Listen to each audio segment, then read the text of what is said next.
Do you wake up dreading going to work? If Monday blues are true for you, then this video is for you.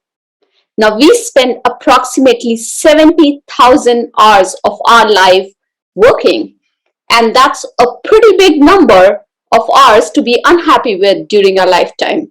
So, today I'm going to be sharing with you 5 tips that you can use to be happy at work. The first tip that I have for you is to remind yourself why you said yes to this job. Now, I've changed about 5 jobs in my career.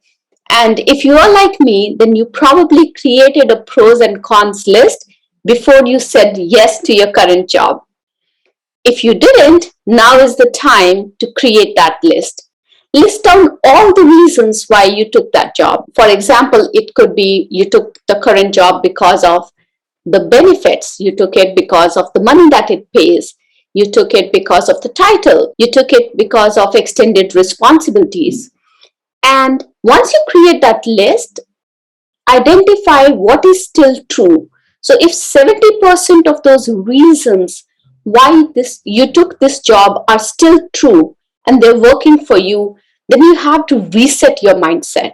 You have to reset that the reasons that you took this job for are still true. So there's no reason for you to be unhappy. And that's an identification. That's a little reminder to you that you are putting too much pressure on this job to make you happy, even when it's meeting 70% of the goals that you set this job for, right? So that is important. It's important to understand why you took this job in the first place and whether the job is still meeting your requirements or not. So that's the first tip. The second tip is to switch up your routine. If your routine is to get up in the morning and get busy with your emails, please change it. If your routine is that you create a to-do list early in the morning, start doing it a night before. But basically what you want to do is you want to build your schedule in such a manner so that your energy levels do not drop down during the course of the day. So what do I do to switch up my routines? After every few hours during my day, I plan for activities that give me an energy boost. So for example, sharing my thoughts on social media gives me a boost. Recording a podcast gives me a boost. Talking to my network gives me a boost. So I plan my day in such a manner that I naturally build these energy boosters in my schedule to keep my energy levels high during the day. So that's my second tip for you. Switch up your routine. The third tip that I have for you is to add a new goal to your life. Now, unhappiness typically stems from discontentment. It stems from complacency. And what you want to do is you don't want to be complacent in your role. What you want to do is you want to identify a new goal in your life. And this goal can be anything.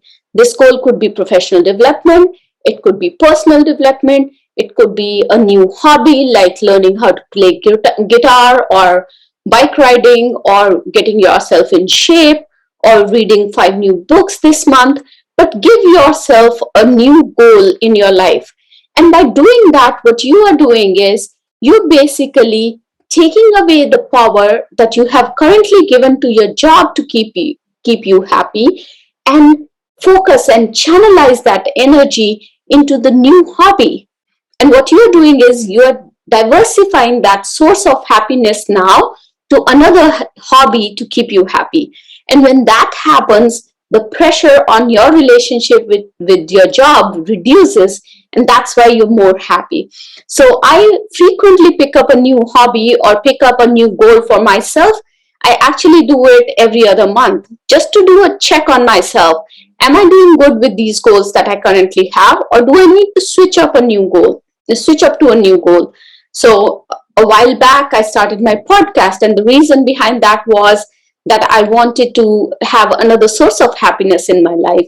Then after some time, I added Alexa skills to my portfolio, and that was because I wanted another source of happiness. And every time I receive emails from my audience letting me know what a difference I'm making in their lives through either my Evolve initiative or through my YouTube videos or through my podcasts or my speaking engagements, it makes me happy. And what I've done in this process is I've taken away that source of unhappiness that sat with my job to all these different platforms where I now find joy.